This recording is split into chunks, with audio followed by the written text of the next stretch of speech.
Northern Montana, March 1994. A story that began with a hunt for elk and ended with a hunt for a man. The superintendent of Timber Ridge logging disappeared deep in the wilderness, and when the search party found him 2 days later, even the seasoned rangers refused to speak about what they witnessed.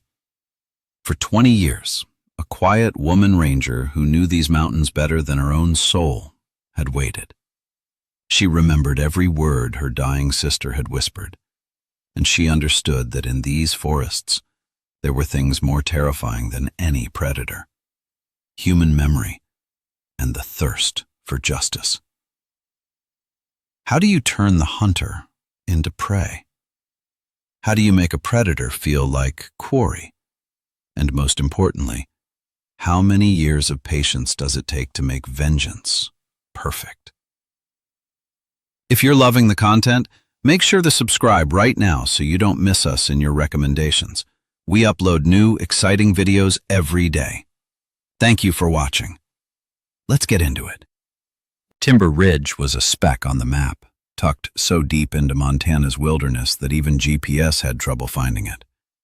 350 souls, one logging company, a combination K-8 school, a general store, and a small medical clinic. The nearest real town, Whitefish, lay 90 miles down a logging road that turned to mud every spring and disappeared under snowdrifts every winter. But people lived here, worked here, raised families. The forest provided. The forest was everything: livelihood, home, destiny. The wilderness surrounding Timber Ridge was ancient. Douglas firs reaching 300 feet, lodgepole pines older than the nation itself, impenetrable thickets of alder and willow, bogs that locals called the Devil's Bathtub. Step in wrong, and they'd never find your bones. Grizzly bears, wolves, mountain lions, elk herds numbering in the hundreds. In winter, moose would wander down Main Street, all 4 blocks of it, completely unfazed by humans. In summer, mosquitoes the size of quarters made breathing difficult. But the beauty was savage, primordial. Endless daylight in June when sunset came at 10:30. Northern lights in winter, green and purple curtains dancing over the peaks. Warren Clayton Vance was born in 1928 in a lumber camp even more remote than Timber Ridge, son of a third-generation Montana logger. His father, Samuel Vance, had worked the timber trade since age 14. His mother, Grace, died in childbirth when Warren was 7, a common enough tragedy in isolated places where the nearest hospital was a day's ride away. Warren grew up rough, hard, practical. At 8, he was already working skid rows. At 12, he could fell a tree with precision. At 16, he could run a logging crew. But in 1945, when Warren turned 17, the war was winding down and he never saw combat. A perforated eardrum from a childhood infection kept him classified 4F. All his buddies shipped out to the Pacific. 3 didn't come back. Warren stayed stateside, cutting timber for the war effort, making good money, sleeping in a warm bunk. The label draft dodger didn't quite fit, but it hovered around him like smoke. Post-war, though, the country was too busy rebuilding to care much about who'd served and who hadn't. In 1949, Warren married Dorothy Sinclair, daughter of a mill foreman. They had a son, Marcus. But in 1953, Dorothy died in a car accident on the icy mountain road to Whitefish, hit a patch of black ice, went over the embankment. Marcus went to live with Warren's sister in Bozeman. Warren buried himself in work. By 1960, at 32, he'd become a crew boss. He knew timber, knew men, knew how to push both to their limits. He didn't drink much, a rarity in a business where whiskey was currency. He skimmed a little off the top, everyone did, but not so much anyone noticed. Management liked him. Disciplined, sober, aggressive. In 1968, when Timber Ridge Logging's superintendent, Harold Briggs, dropped dead of a heart attack during a budget meeting, Warren was 40. Corporate, based out of Seattle, considered several candidates. They chose Vance. Young enough to be ambitious, old enough to command respect, with a military exemption that didn't raise too many eyebrows in 1968 when Vietnam was tearing the country apart. Power changes people. Not everyone, but most. Warren changed gradually. First came the perks, the largest cabin in company housing, new furniture for his office, a company Ford F-250 he used on weekends. Then came the gifts from contractors, a side of venison here, a case of premium bourbon there, which he'd give to people he needed favors from. The system was simple. A logging superintendent in a town like Timber Ridge was king. His decisions determined who got overtime, who got promoted, whose kid got a summer job, who kept their housing when times got tight. By the mid-70s, Vance had become a local baron. He lived in the nicest house in Timber Ridge, a sprawling log home the company had built as a team effort during a supposed community workday. He drove a new Dodge Ram, rare when most families shared beat-up pickups. He vacationed in Yellowstone, flew to Seattle for logging conferences, put his son Marcus through Montana State. Life was good. Hunting had been his passion since boyhood, but now, with power and money, it became an obsession. His office resembled a taxidermy museum. Mounted elk heads lined the walls. A massive grizzly stood on its hind legs in the corner.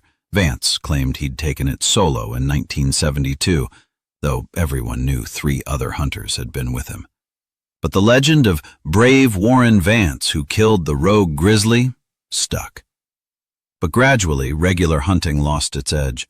Killing an elk, even a grizzly, the thrill lasted a few hours, maybe a day. Then what? A trophy on the wall, stories at the bar. He wanted something more, something that made his heart pound in a different way. Vance was pushing 50 when he realized the most interesting game wasn't animals at all. It was people. Specifically, young women, daughters of his workers. The first was Jenny Morrison, 18-year-old daughter of a loader operator. In 1976, Vance invited her to his office to discuss a secretarial position for next summer. Good money, could help with college. She left 3 hours later, pale and silent, eyes unfocused. She told no one. 2 weeks later, she left for her aunt's place in Oregon. Never came back to Timber Ridge. Then came Amy Kowalski, Lisa Chen, Rebecca Tanner. Always the same pattern. Invitation under some pretense, return hours later changed. The girls stayed silent. Their parents stayed silent. Everyone understood. Complaining was useless. To whom? The county sheriff, Buck Edwards, was Vance's hunting buddy. The mayor, Carl Peterson, owed Vance $12,000. The system worked because everyone was tied to everyone else, and Vance held all the strings. People whispered about it behind closed doors. Mothers warned daughters, "If Mr. Vance calls you into his office, be polite. Don't argue.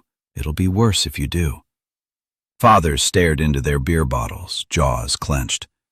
There was no alternative. Get fired, lose your housing, lose everything. Leave?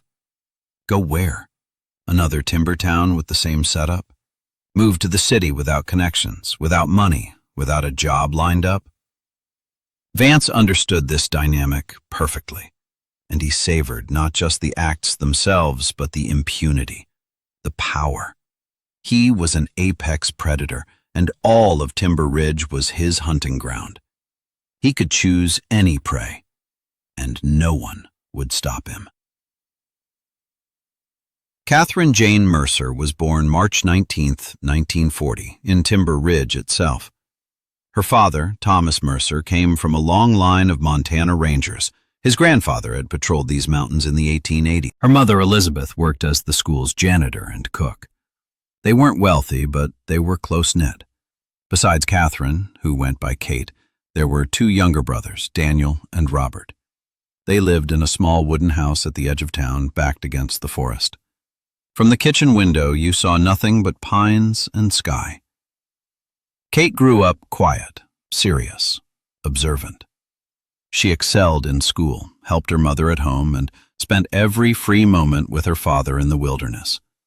Thomas taught his daughter everything he knew: how to track animals, how to read weather from wildlife behavior, how to navigate without a compass, how to build a fire in a rainstorm. "These mountains are alive, Katie girl," he'd say. "They have their own rules.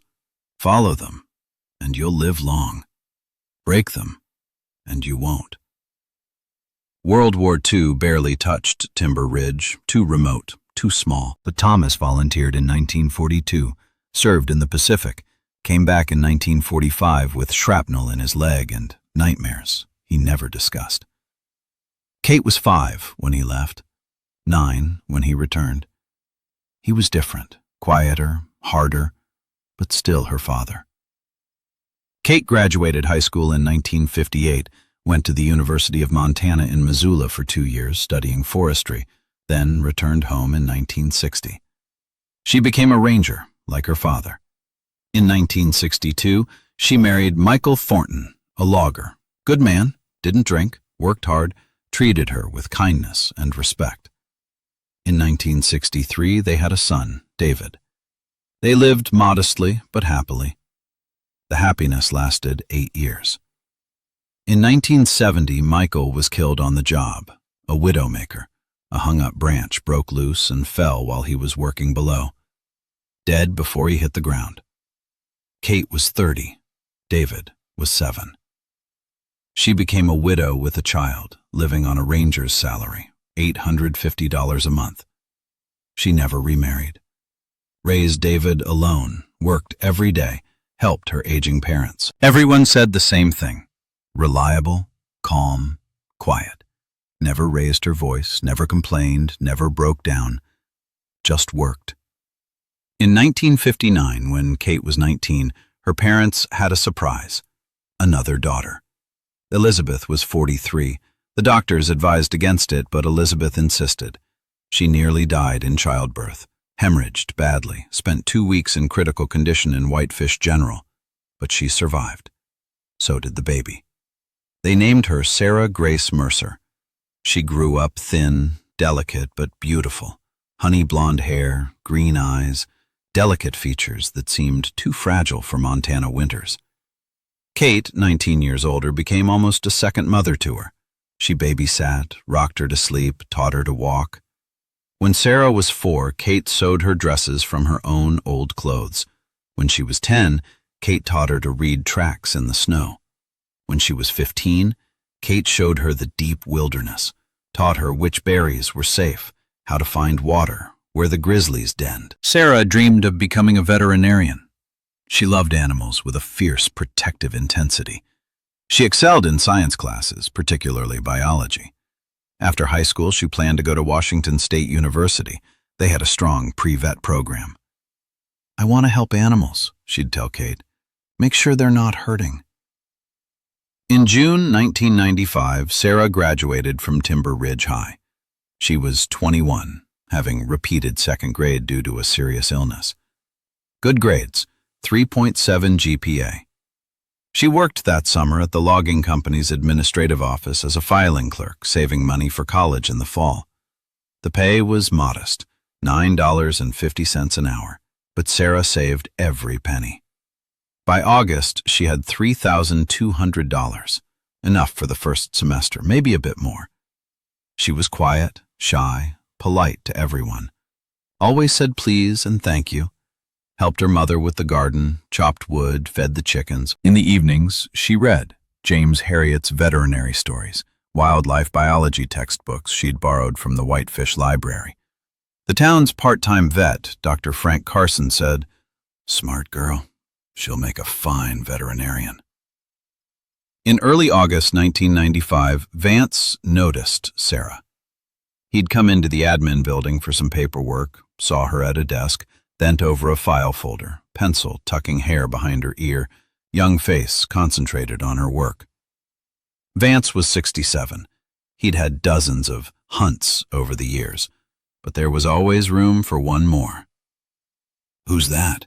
he asked the office manager, Tom Richter.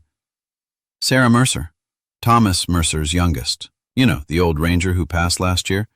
Kate Mercer's baby sister." "Kate's sister?" Vance absorbed this. Kate Mercer, ranger, widow, tough as nails, kept to herself mostly. She a good worker? Very. Accurate, never late, polite. Vance walked over to Sarah's desk. She stood up immediately, eyes dropping. Mr. Vance. How are you doing, Sarah? Fine, sir, thank you. Tom says you're doing excellent work. We appreciate employees like you. Keep it up, and there might be a bonus in it for you. Thank you, Mr. Vance. I appreciate that. He smiled. Keep up the good work. And left.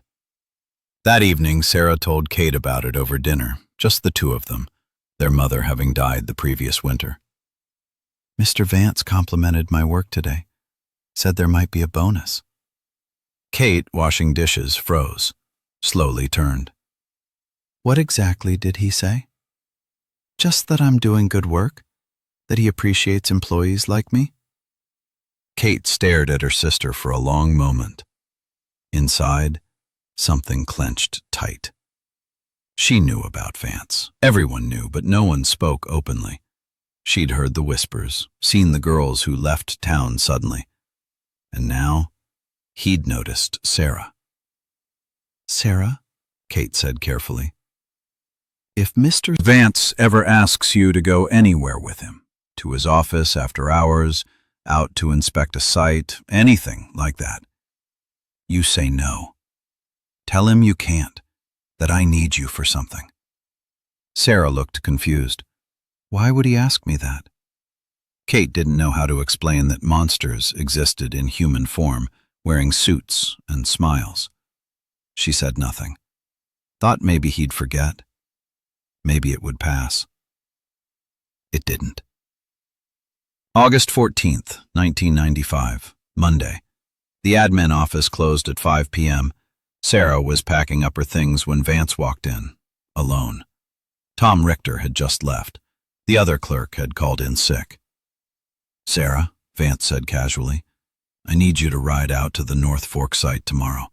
We're doing a corporate photo shoot, highlighting our young workforce, community investment, that kind of thing. Seattle wants to see fresh faces. You'd be perfect. There's a $500 bonus in it for you.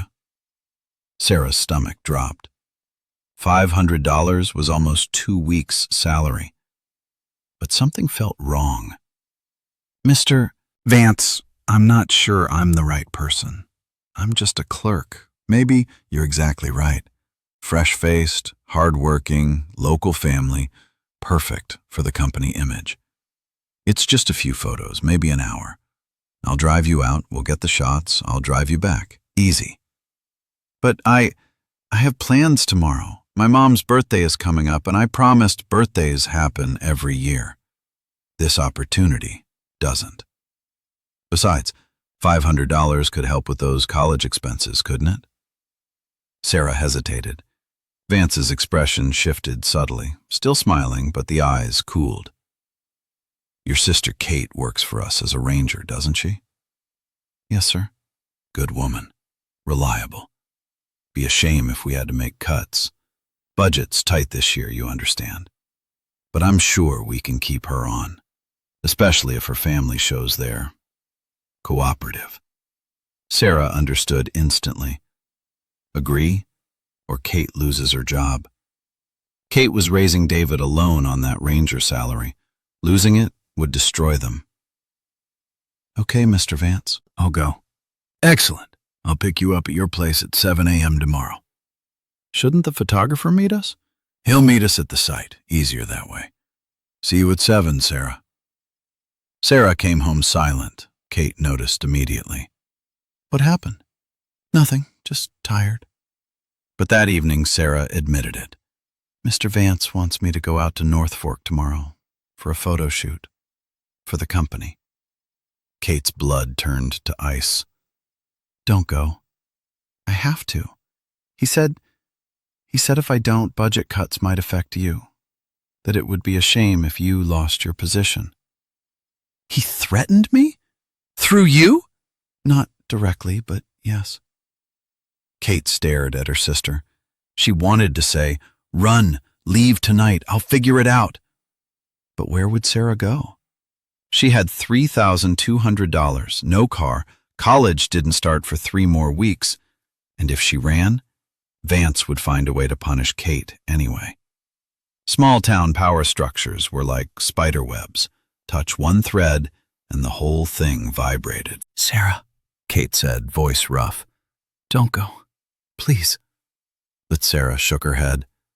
"I'm going. For you. I'll be fine. It's just photos." August 15th, 1995. Tuesday, 7 a.m. Dawn came early in Montana summers, but the sun was just cresting the mountains. Sarah dressed in jeans and a flannel shirt, practical for outdoor photos. Her mother's photo on the mantel seemed to watch her. Kate had already left on her morning rounds. She hadn't slept, had debated staying, but didn't want to tip Vance off that she suspected anything. Vance's truck pulled up, the company F-250, gleaming black. He was alone. Sarah climbed in. "Where's the photographer?" "Meeting us there. Wanted to scout the location first." They drove, out of Timber Ridge, onto a logging road, then onto a rougher track, then onto something barely recognizable as a road, deeper into the wilderness. Sarah watched the trees thicken, felt unease growing with each mile. "How far is this site?" "Not much further. It's a particularly scenic spot, old growth background, very photogenic." 20 minutes later they stopped. A clearing surrounded by towering Douglas firs, morning light filtering through in golden shafts. Beautiful. Isolated. Sarah saw no photographer's vehicle, no equipment, nothing. "Mr. Vance, where's—" "Step out. I want to check the lighting." Sarah got out slowly. Vance retrieved a camera from behind his seat, an old Polaroid. He took a couple of shots, then set it on the truck hood, pulled out a flask, took a drink, offered it to Sarah. "I don't drink." "Of course you don't." He stepped closer. "You know, Sarah, you're a very beautiful young woman." She backed away. "Mr. Vance, can we just take the photos and go back?" "We will. Eventually." He kept advancing. She kept retreating until her back hit a tree trunk. Most girls understand how this works. Cooperation leads to benefits. Resistance leads to complications. "Please, don't." He grabbed her arm. She jerked away, tried to run. He caught her jacket, spun her around. She screamed, his hand clamped over her mouth. "Scream all you want.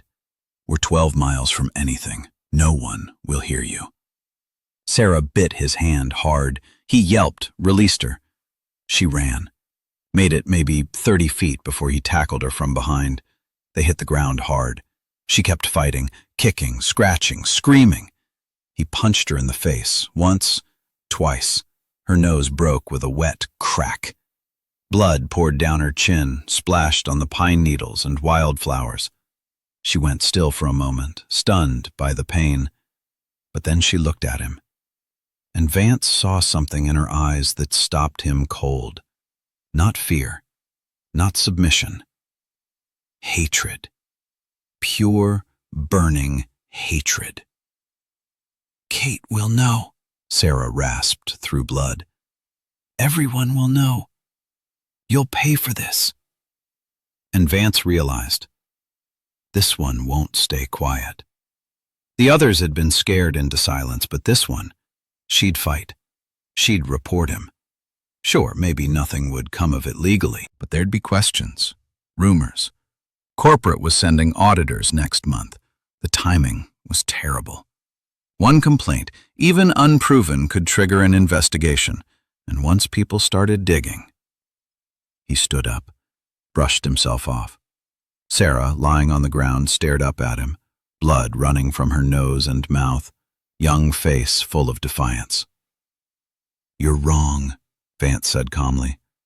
"No one will know, because no one will believe you. I'm a respected businessman. You're a kid. I'll say you came on to me, got angry when I rejected you, made up stories. Who do you think they'll believe?" I'll tell everyone anyway. I'll tell Kate, I'll tell the sheriff, I'll tell everyone in town until someone listens. Vance's jaw tightened. Then I'll ruin you. And your sister. I'll fire Kate. I'll spread rumors about you, that you're unstable, a liar, tried to blackmail me. Your mother's barely been dead a year, Sarah. Do you want people saying you've lost your mind from grief? Sarah tried to stand. Vance shoved her back down. She stood again. You can't stop me from talking. She walked toward the truck. Vance watched her go. Inside his mind, cold calculation took over. This was a problem. A serious problem. She'd talk. Maybe no one would believe her officially, but doubt would spread like rot in timber. People would remember the other girls. The whispers would get louder. He looked around. Dense forest. No witnesses. His rifle in the truck, a .3006, always kept loaded for elk. Or bears. He walked to the truck, past Sarah, who was trying the passenger door. He'd locked it remotely. Opened the driver's side. Reached behind the seat. Pulled out the rifle. Sarah saw it. Her eyes went wide with animal panic. No, please. I won't say anything, I swear. I'll keep quiet, please don't. But Vance had made his decision. Decisions made in cold blood don't change from begging. You should have kept quiet from the start. Now I'll say you wandered off, got lost. Animal attack, probably. Tragic accident. They'll believe me. They always believe me. He raised the rifle. Sarah ran, crashed through undergrowth between trees, branches whipping her face. Vance didn't hurry. 40 yards. Clear line of sight. She was running straight, panicked, not dodging. Easy shot. The crack of the rifle shattered the morning silence. Sarah cried out, stumbled, fell. The bullet had hit low on her right side, just above the hip. Vance walked over. She was lying on her side, curled around the wound, both hands pressed against it. Blood seeping between her fingers, soaking her shirt, pooling on the forest floor. She looked up at him. Still that hatred in her eyes, but mixed with pain, with disbelief, with the terrible understanding that she was dying. Vance knelt beside her, checked for the exit wound. There wasn't one. Bullet still inside. Internal bleeding would be massive. You'll be dead in an hour, he said matter-of-factly. Maybe less. I'm sorry it came to this. I really am. But you couldn't just accept how things work. He stood, walked back to the truck, got in, drove away. Sarah lay there alone. The pain was beyond description, white-hot, all-consuming. She tried to scream but could only manage weak gasps. Above her, through the canopy, she could see patches of blue sky. Morning birds sang, oblivious. A squirrel chattered nearby. The world kept turning, indifferent to her dying. She thought about Kate, about her mother, about the vet school she'd never attend, about all the animals she'd never help. Tears mixed with blood on her face.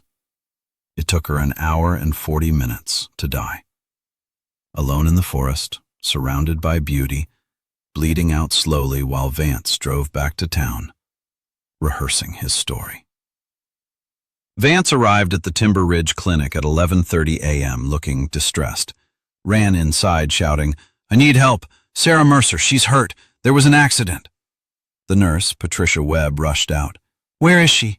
Out at North Fork. She wanted to see the old growth stands, educational thing for her college applications.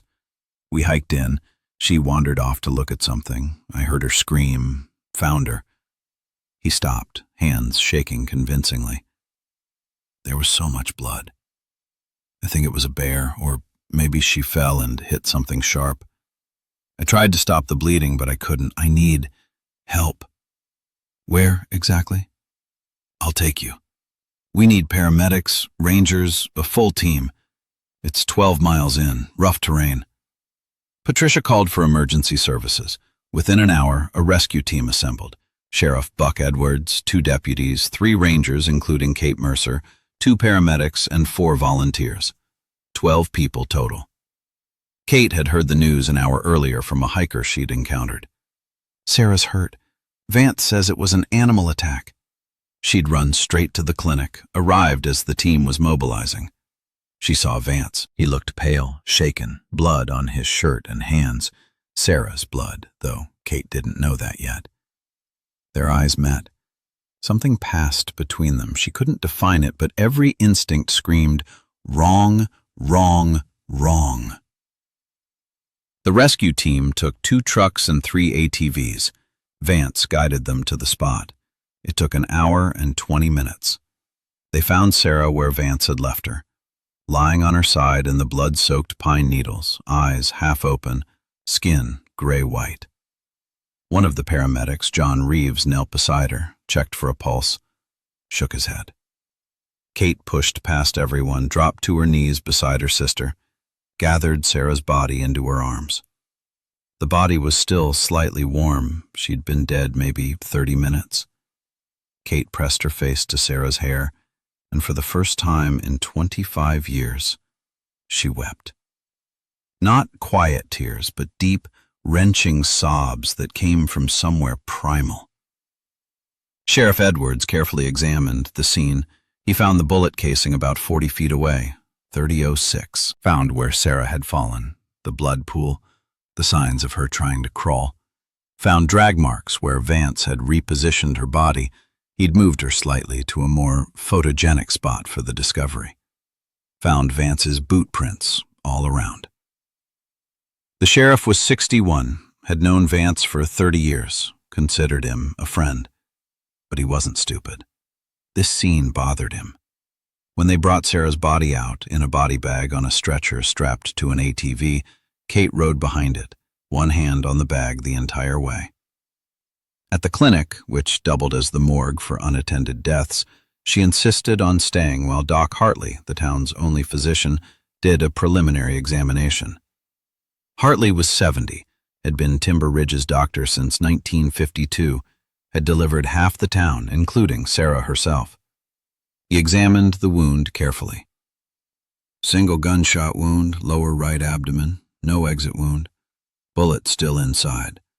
Massive internal bleeding from liver laceration and severed inferior vena cava. She would have died within 90 minutes maximum, more likely 60. Could she have spoken? Kate asked, voice raw. Spoken? Possibly, for the first few minutes. She'd have been in tremendous pain and shock, but yes, theoretically, she could have formed words. Kate nodded slowly. Sheriff Edwards interviewed Vance that evening at the sheriff's office. Kate demanded to be present. Edwards agreed, professional courtesy to a fellow law enforcement officer. Rangers had limited police powers in wilderness areas. Vance told his story smoothly. He'd been planning to take some corporate photos of young employees. Sarah had expressed interest in seeing old-growth forest for an ecology paper she was writing for college. He'd offered to show her the North Fork site. Beautiful, old growth there. They'd hiked in together. Sarah had wandered off to look at something, maybe a deer, maybe just exploring. He'd heard a shot, then a scream. Ran toward the sound, found her bleeding. Tried to help, but the wound was too severe. Realized he needed to get help, ran back to the truck, drove to town. "Wait," Edwards interrupted. "You heard a shot?" "Yes, sir." "But your rifle was in your truck." "Yes, sir." "So who fired?" "I assume a hunter. Maybe someone mistook her for an elk. Happens sometimes." "In August? Elk season doesn't start until September." "Poacher, then. Plenty of those in these mountains." Kate, sitting in the corner, spoke up. "You had your rifle with you?" Vance turned to her. "I always carry a rifle in bear country, Kate. You know that. Every sensible person does." "Did you fire it today?" "No, I did not." "Then why did we find a fresh 30-006 casing at the scene? Same caliber as your rifle." Vance didn't hesitate. "Probably from a previous hunt. That's public land, Kate. Lots of people hunt there."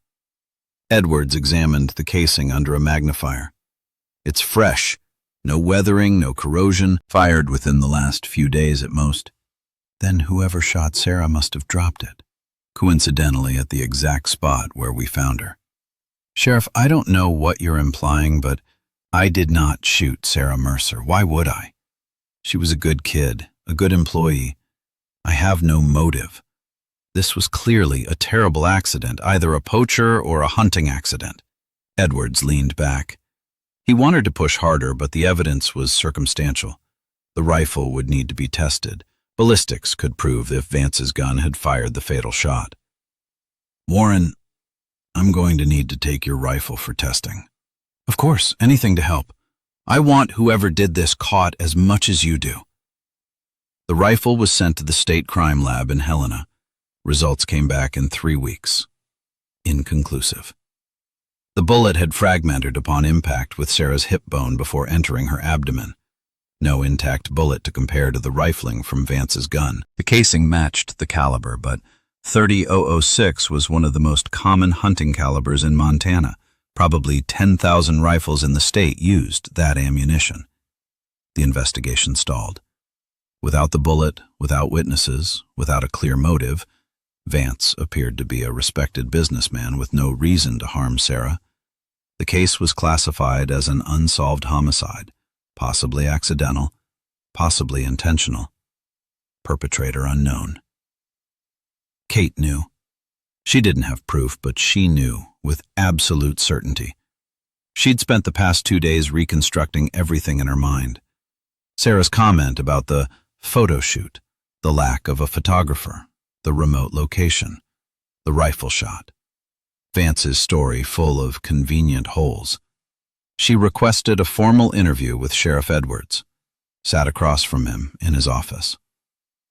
Buck, he killed her. Warren Vance shot my sister. Edwards sighed. Kate, I understand your grief. This isn't grief talking. This is 30 years of knowing these mountains and 15 years of law enforcement experience talking. His story doesn't add up. Why would Sarah wander off? She knew better. Why was there no photographer? Why did he drive 12 miles into wilderness for photos when there are dozens of scenic spots within 2 miles of town? Why did we find his boot prints all over the scene? Kate, his boot prints make sense. He was there. He found her. He tried to help. Of course his prints would be everywhere. There were signs she'd been moved, drag marks. He said he tried to position her to stop the bleeding. That's reasonable. Buck, there are rumors about him, about other girls. You know there are. Edward's expression hardened. Rumors aren't evidence. And even if those rumors were true, which I'm not saying they are, that doesn't make him a murderer. Doesn't it? He has a pattern of preying on young women. Sarah was 21, pretty, vulnerable. He lured her out there under false pretenses. Something happened. She fought back or threatened to tell. He panicked and shot her. That's speculation, Kate. The DA would laugh me out of his office with that. We need evidence. Test his truck for blood. Test his clothes. We did. He had Sarah's blood on him, which he explained. He tried to help her after finding her. That's not evidence of guilt. It's evidence of exactly what he said happened. Interview everyone in town. Ask about the rumors. Build a pattern. Of what? Alleged inappropriate behavior from years ago?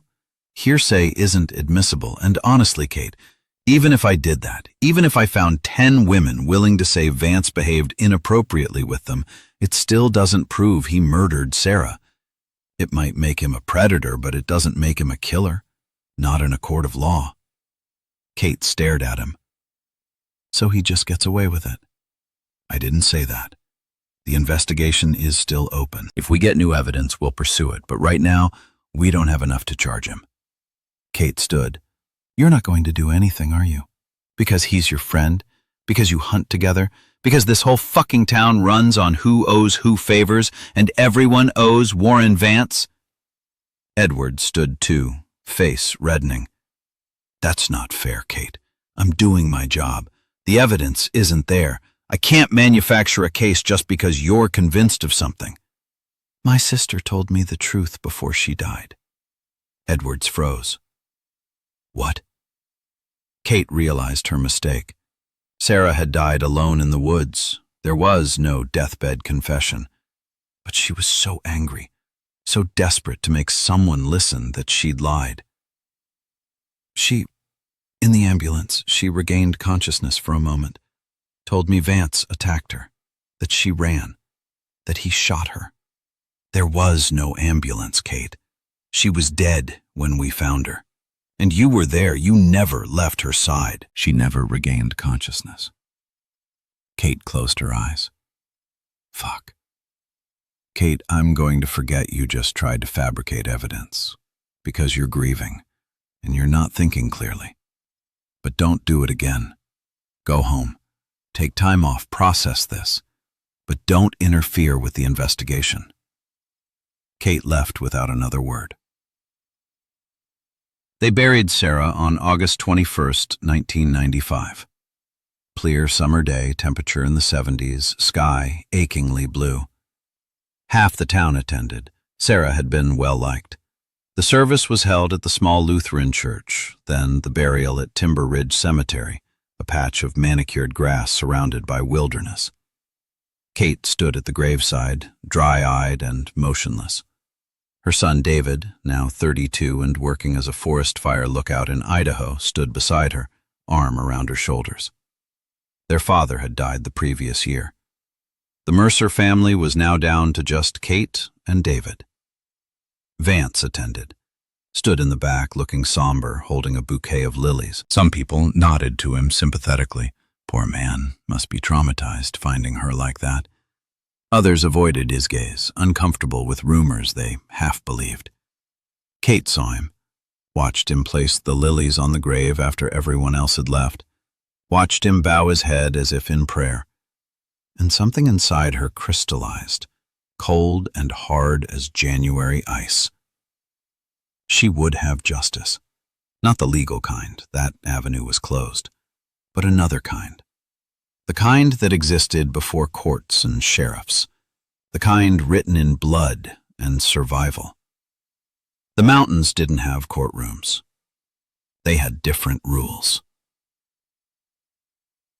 The Montana State Police investigated for another month, came to the same conclusion as Sheriff Edwards: insufficient evidence to charge anyone. Case remained open but inactive. Officially an unsolved homicide, probably accidental death by unknown hunter. Vance made a show of sending Kate a check for $5,000 to help with funeral expenses and to show how deeply I regret what happened. Kate wanted to tear it up, burn it, send it back with a bullet. Her mother's voice in her head stopped her. Take it, Katie. Use his money against him. Let him pay for his own downfall. She cashed the check, put it in a separate account, never touched it except for the purpose that account was for: preparing. Kate returned to work after 2 weeks. Everyone expected her to quit. How could she keep working for the company Vance ran? But she didn't quit. She worked every day, silently, efficiently, punching in at 6 a.m., punching out at 4 p.m., spending every daylight hour in the mountains doing her job. But she also started studying grizzlies. She'd always known bears, of course, every ranger did, where they denned, when they emerged, how they behaved. But now it became systematic. She spent hours observing them, documented their territories, their feeding patterns, their reactions to various stimuli. Grizzlies in spring, fresh from hibernation, are the most dangerous animals in North America. Hungry, disoriented, aggressive. For the first month after waking, they'll eat anything: carrion, roots, insects, small mammals, and they're especially drawn to certain scents: fresh blood, fish, meat, honey. Kate began experimenting. She'd collect blood from hunting kills. Montana allowed hunters to take elk and deer year-round with proper tags, and she had friends who hunted. She'd freeze it, mix it with honey purchased from local beekeepers, add rendered animal fat. The result was a thick, dark mixture with a smell that would drive a hungry bear insane. She identified a particular grizzly, a large female, estimated weight 450 pounds, massive even by grizzly standards. The bear denned every year in an area locals called Dead Man's Gulch, a remote valley of dense timber about 15 miles northeast of town. It had a bad reputation. 3 hikers had disappeared there in the past decade. Their bodies were never found, though everyone assumed bears or wolves had gotten them. The female had twin cubs. Kate had documented them in the fall of 1993, 2 small bears following their enormous mother, which meant spring 1994, she'd emerge with 2 hungry juveniles. A mother grizzly with cubs is the most dangerous creature in the wild. She has no fear, no self-preservation instinct that might make her flee, only the instinct to protect her offspring.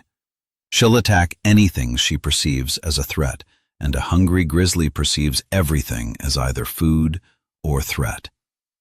Kate scouted Dead Man's Gulch thoroughly, found the exact den, a cavity beneath an uprooted Douglas fir, found the bear's preferred spring feeding route.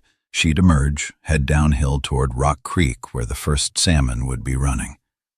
Found the perfect ambush point. She also studied Vance, his patterns, his routines, his obsessions. Vance was 66 now, overweight, hypertensive, but still couldn't give up hunting. His doctor had forbidden it, risk of cardiac incident, but Vance ignored medical advice the way he ignored all inconvenient rules. Hunting was his drug, his identity, his reason for existing. His holy grail was a massive bull elk, a royal, 6 points per antler, 700+ pounds, trophy-class rack. He'd been chasing rumors of such an elk for 5 years. Every hunter in northwest Montana had heard stories. A giant bull, seen occasionally in the Dead Man's Gulch area, always at dawn or dusk, always disappearing before anyone could get a shot. Kate knew the elk was real. She'd seen it twice. She also knew exactly where it would be on any given spring morning. The plan formed slowly, like ice thickening on a lake. First a thin layer, fragile, then thicker, thicker, until it could bear weight. 20 years passed. Kate turned 60. Vance turned 86. He'd finally retired in 2010, handing the superintendent job to his son Marcus.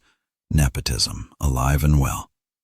But Vance still hunted, though now he needed a 4-wheeler to get into the woods, needed frequent rests, needed medications for his heart, his blood pressure, his prostate, his joints.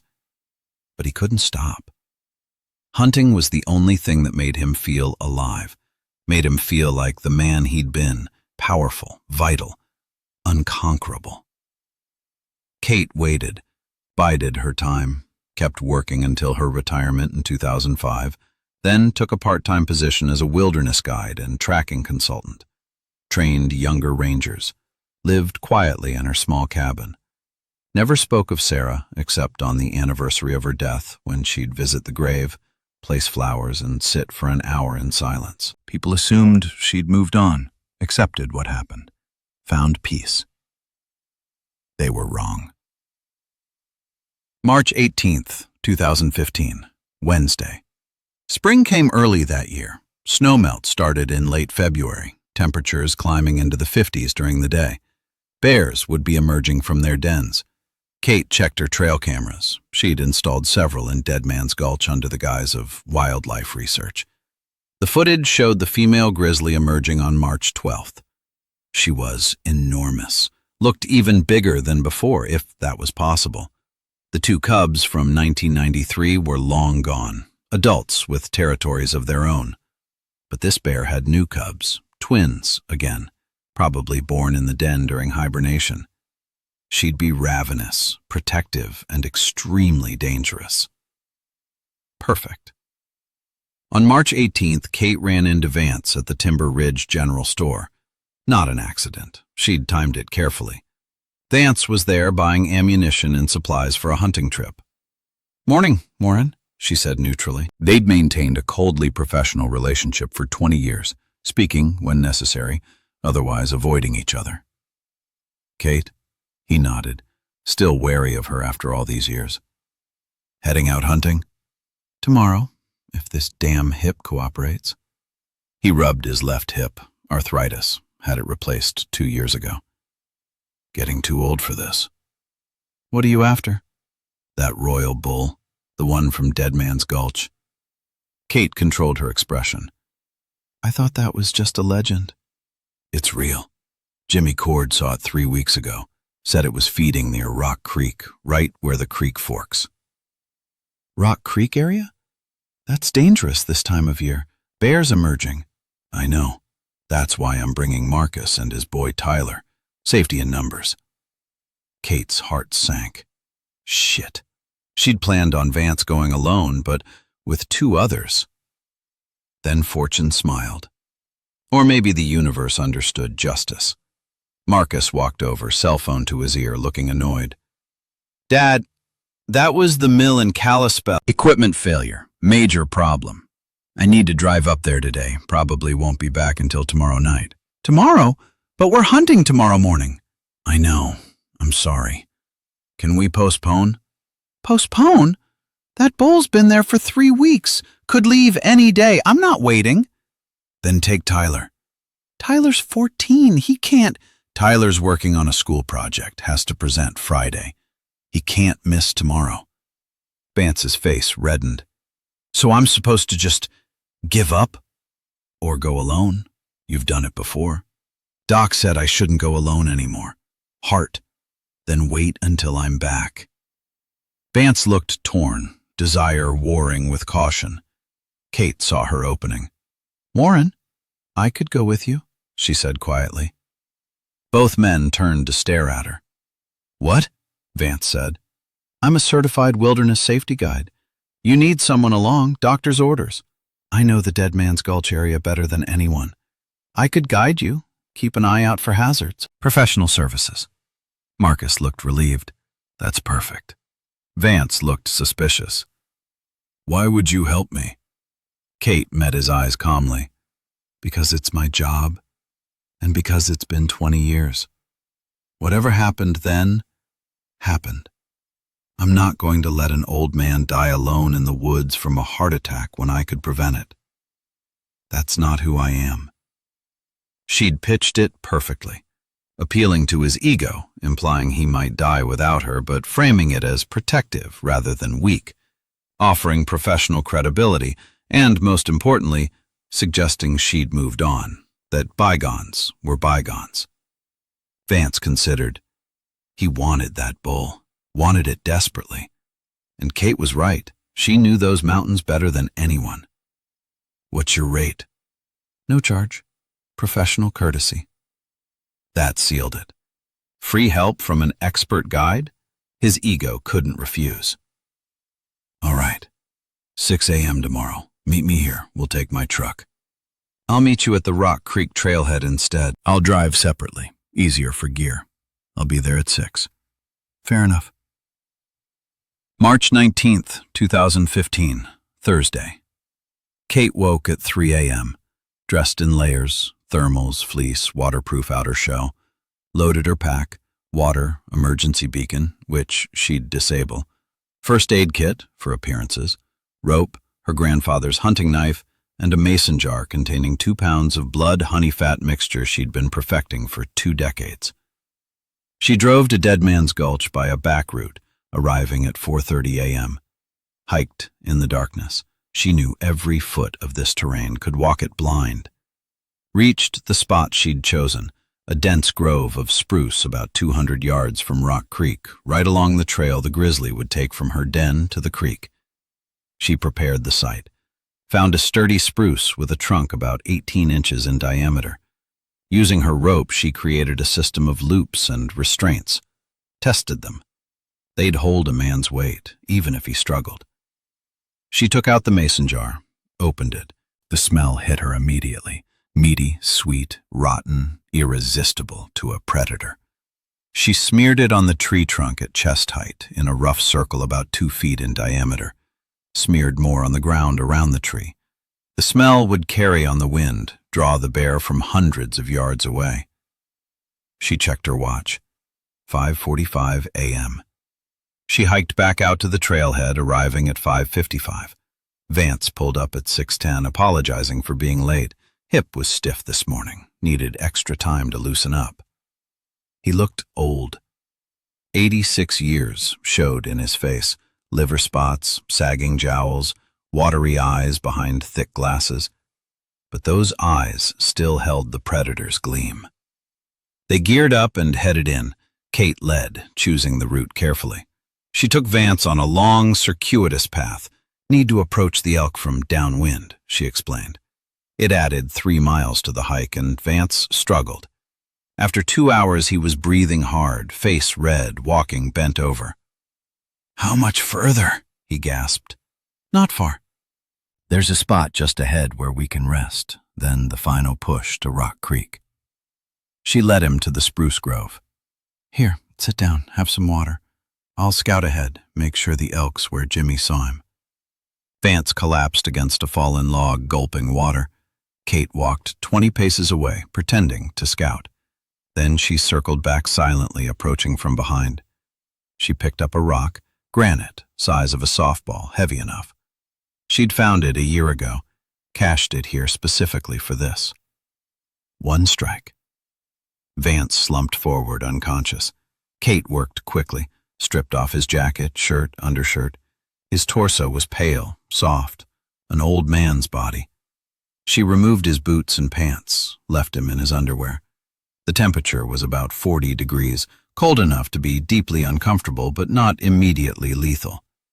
She dragged him to the prepared tree. He was heavy, dead weight, and she was 60, but adrenaline helped. Positioned him with his back against the trunk, used the ropes to secure him. Wrists bound behind the tree, ankles bound, another rope around his chest. He wasn't going anywhere. She took out the jar, smeared the mixture on his chest, his neck, his face. He started coming around, moaning. She poured more on his head, let it drip down into his hair. His eyes opened, focused, slowly. Saw Kate kneeling in front of him. Confusion, then understanding, then fear. She'd gagged him earlier with his own bandana. He'd been wearing it around his neck, so he couldn't scream. Just muffled sounds behind the fabric. Kate sat back on her heels, looked at him calmly. "Do you know who I am, Warren?" His eyes were wide with panic. He nodded. "Do you remember Sarah Mercer?" He went still, memory flickering across his face. 20 years ago, you took her into these mountains. You told her you were taking photos for the company, but there was no photographer. Just you and her alone. And when she wouldn't cooperate, when she fought back, when she threatened to tell people what you'd done, you shot her. You left her to bleed out alone in the forest, and then you drove back to town and lied to everyone. Vance was shaking his head violently, making desperate sounds behind the gag. She was 21 years old. She wanted to be a veterinarian. She wanted to help animals, and you murdered her because she wouldn't let you rape her. He was crying now, tears streaming down his wrinkled face. I've waited 20 years for this moment. 20 years of planning, learning everything about grizzly bears, finding the perfect spot, finding the perfect bear. Do you know what you smell like right now, Warren? You smell like food. That mixture on your skin is blood, honey, and fat. To a hungry grizzly, you're a feast. His eyes went even wider. He looked around frantically, trying to see if a bear was already there. The female who dens near here is enormous, over 400 pounds. She has 2 cubs. She emerged from hibernation a week ago. She's starving, and she passes through this area every morning on her way to the creek. She should be here any minute now. Kate stood up. I want you to know something, Warren. This isn't murder. It's justice. The kind of justice that exists outside courtrooms and laws. The kind that's been around since humans first walked these mountains. You hunted my sister like an animal. Now an animal is going to hunt you." She turned to leave. Behind her, Vance made muffled screaming sounds, thrashing against the ropes. The ropes held. Kate walked away without looking back. She knew a different route out, shorter, steeper, but she'd mapped it years ago. She'd be back at her truck in 90 minutes, then home, then she'd establish her alibi. At noon, she'd be at the library in Whitefish, returning books. The librarian would remember her. Then lunch at the Main Street diner, where the waitress knew her by name. Then groceries at Safeway, paying with a credit card. Perfect alibi. Vance hung there, secured to the tree. The sun rose higher, temperature climbed into the 50s. The smell from the mixture was overwhelming, thick, meaty, sweet. Flies began to gather, attracted by the scent. He prayed. For the first time since childhood, he actually prayed. "God, please. I'm sorry. I'm so sorry. Please let someone find me. Please." But no one was coming. Kate had disabled his emergency beacon before he woke up. No one knew he was here except Kate, and Kate wasn't going to tell. Around 9:30 a.m., he heard something. Heavy footfalls, branches snapping, something big moving through the forest. The Grizzly emerged from the trees. She was massive, bigger than Vance had imagined a bear could be. Her head was the size of a beer keg. Her paws were the size of dinner plates. Behind her, two smaller shapes, cubs, still young, maybe 50 pounds each. She stopped 20 yards away, lifted her nose, sniffing, caught the scent of the blood-honey mixture. Her brain, tuned by millennia of evolution to recognize food, registered food. Lots of food. She approached slowly. Vance tried to scream, but the gag muffled it to pathetic whimpers. He thrashed against the ropes. The movement attracted her attention. In the bear's simple calculus, moving thing plus food smell equals prey. She rushed forward. Not a full charge, but a quick, lumbering advance. Reached the tree. Stood on her hind legs, sniffing Vance's head. Her breath was hot, rank with decay from whatever she'd been eating. Her eyes were small, black, empty of anything human minds would recognize as emotion. Just hunger and instinct. She opened her jaws.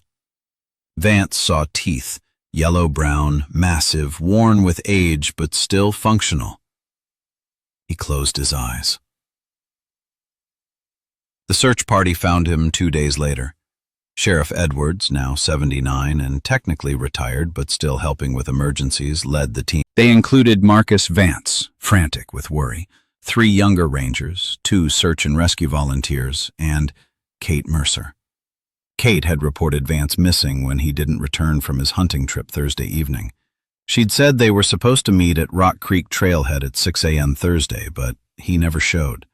She waited an hour, tried his cell, no signal, assumed he'd changed his mind or gone alone. When she heard he hadn't returned, she raised the alarm. They found his truck at a different trailhead, the one Kate had told him about, the better route to see the elk. Followed what looked like his trail. It took them deep into Dead Man's Gulch. They found him at 2 p.m. on Saturday, March 21st. The youngest ranger, Tommy Hollister, 23 years old, saw it first. He turned away immediately and vomited into the bushes. The search and rescue volunteers stopped 20 feet away, one of them dropping to his knees, the other turning his back and putting his hands over his face. Sheriff Edwards approached slowly. He'd seen violent death before, car accidents, hunting accidents, one murder-suicide in 1987. But this was different. What remained of Warren Vance was still tied to the tree. The ropes had held. But the bear... Edwards called it in. Called the county coroner, Dr. Patricia Mason. Called the Montana State Police. Called the medical examiner's office in Helena. Told them, suspected death by animal attack. Need full team. Kate stayed back from the scene. Appropriate behavior for someone who shouldn't be hardened to this level of trauma. But she looked, made sure it was finished, made sure Justice had been served. It had. The investigation was straightforward. Medical examiner determined cause of death, massive trauma from large predator attack, consistent with grizzly bear. Evidence at the scene? Bear prints, huge ones, female, estimated weight 450 plus pounds. Bear scat nearby containing human tissue. Fur samples caught on Vance's clothes matched Grizzly. The strange part? The ropes, and the fact Vance was nearly naked, as if someone had stripped him and tied him there. Sheriff Edwards questioned everyone who'd seen Vance in the days before his death. Kate told her story. They'd planned to meet Thursday morning. She'd offered to guide him as a safety precaution. He'd never shown up at their meeting spot. She assumed he'd changed plans. Why would he go to a completely different trailhead? Edwards asked. I don't know. Maybe he decided to try a different approach to the elk. Maybe he wanted to prove he didn't need a guide.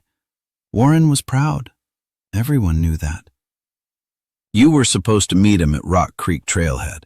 His truck was at Cutthroat Trailhead 5 miles away. I can't explain that. Maybe he misunderstood our plan. Did you have any contact with him after you made plans Wednesday?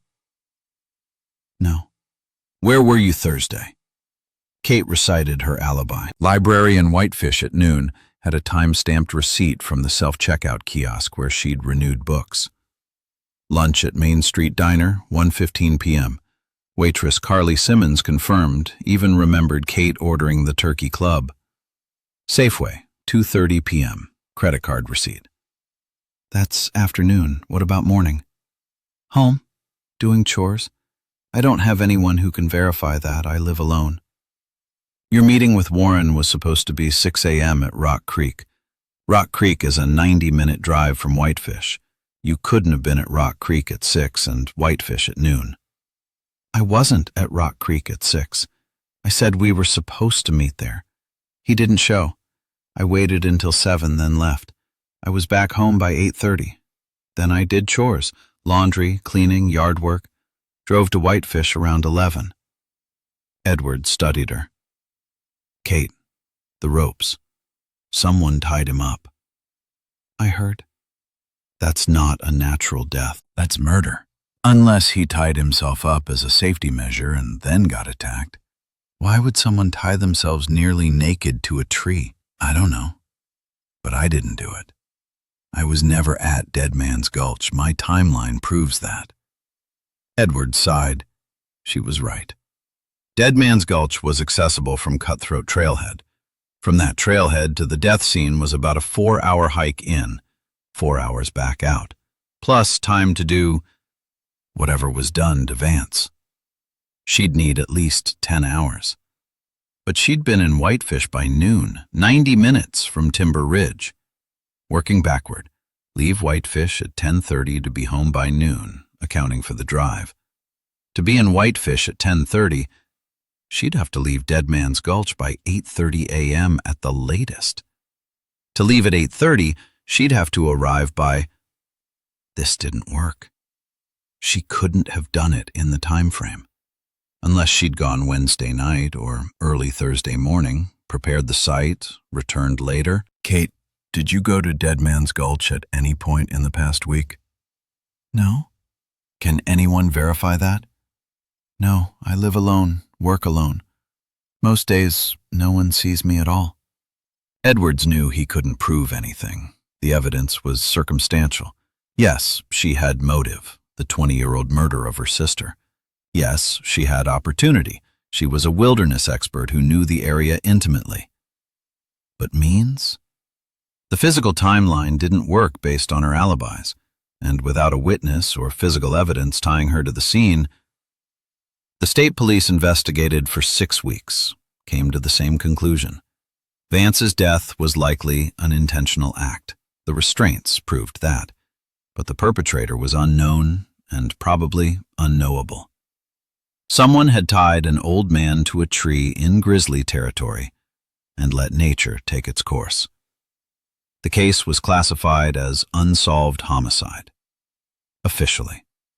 Unofficially, people in Timber Ridge had their suspicions. The rangers, the old-timers, The families of girls who'd left town suddenly over the years, they looked at Kate Mercer with a new understanding, but no one said anything out loud. Because in a strange way, they felt it was just. Maybe the law couldn't touch Warren Vance, but there are older laws than those written in courtrooms. Laws of the mountains, of blood, of balance. Vance had spilled innocent blood on this land, and the land had taken its payment. Kate lived another 9 years. She died quietly in her sleep on November 2nd, 2024, age 84. Heart failure. Peaceful, in her own bed in the cabin she'd built with Michael 50 years ago. They buried her next to Sarah in Timber Ridge Cemetery. David, now 61 with grandchildren of his own, gave the eulogy.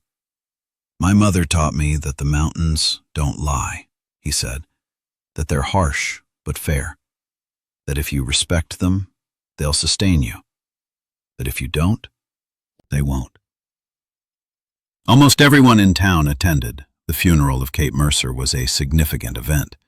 She'd trained 3 generations of rangers, saved countless hikers who'd gotten lost or injured, documented wildlife populations for academic research, and served her community faithfully for over 50 years.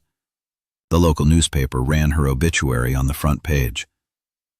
Catherine Mercer, 1940 to 2024, beloved ranger, educator, and guardian of the Timber Ridge Wilderness. Only a few people, standing at her grave, remembered a different story. The story of a woman who'd loved her sister so much that she'd waited 20 years to serve justice, who'd studied bears with the patience of Job, who'd never forgotten, never forgiven, never stopped planning. At the funeral, an old hunter named Jack Torrance, he was 91 now, had known all the players in this drama, leaned over to his grandson and whispered, "She killed Warren Vance." The grandson, who'd heard rumors his whole life, whispered back, "Can you prove it?" "Nope." "Then she didn't do it." Jack smiled slightly. "That's how it works, boy. That's exactly how it works." Years passed. Timber Ridge continued shrinking. The logging industry collapsed in the 2020s. Automation and environmental regulations killed it. The town population dwindled to under 100. Most families left for Whitefish or Kalispell or Missoula, where there were jobs. Kate's cabin stayed empty for 2 years after her death. Then David sold it to a couple from Seattle looking for a wilderness retreat. They renovated it, installed solar panels, turned it into an Airbnb. Tourists sometimes visit the graves, take photos of the sunset over the mountains from the cemetery. They don't know the stories buried there. The mountains remember, though. If you hike into Dead Man's Gulch on a spring morning, when the light filters through the spruce trees and golden shafts and the air smells of pine and snowmelt, you might find a particular tree. An old spruce, trunk about 18 inches across, with strange marks on the bark about chest height. Grooves, scratches, stains that could be anything: sap, rust, old blood. The grizzly that killed Warren Vance lived another 5 years. Rangers documented her. They named her Gulch Bear in the records. She was finally killed in 2020 after breaking into multiple campsites and becoming habituated to human food. A hard decision, but necessary. When she was autopsied, the biologist found something unusual in her stomach contents from years past. Traces of synthetic fabric that matched clothing fibers, and something that shouldn't have been there. A wedding ring. Gold. Engraved inside, WCV and DS, 1949. The biologist filed a report. The report went to the county sheriff's office. The current sheriff, a young woman named Rosa Martinez, who'd never heard of Warren Vance or Kate Mercer or any of the old stories, read it and thought, that's weird. She made a note to follow up. She never did. Too many other things. Too many current cases. The past stays buried unless you dig it up, and Why dig up old pain? Justice had been served. Not the neat, legal kind, but the real kind. The kind that says, you prey on the innocent, eventually something preys on you. You hunt the helpless, eventually you become the hunted. The scales balance one way or another. Kate Mercer understood that. Sarah Mercer would have understood it too. And somewhere in the deep wilderness of Montana, where humans are visitors and bears are kings, the mountains keep their secrets and enforce their own laws. The question isn't whether Kate did it. The question is whether it mattered that she did. Each person answers that for themselves.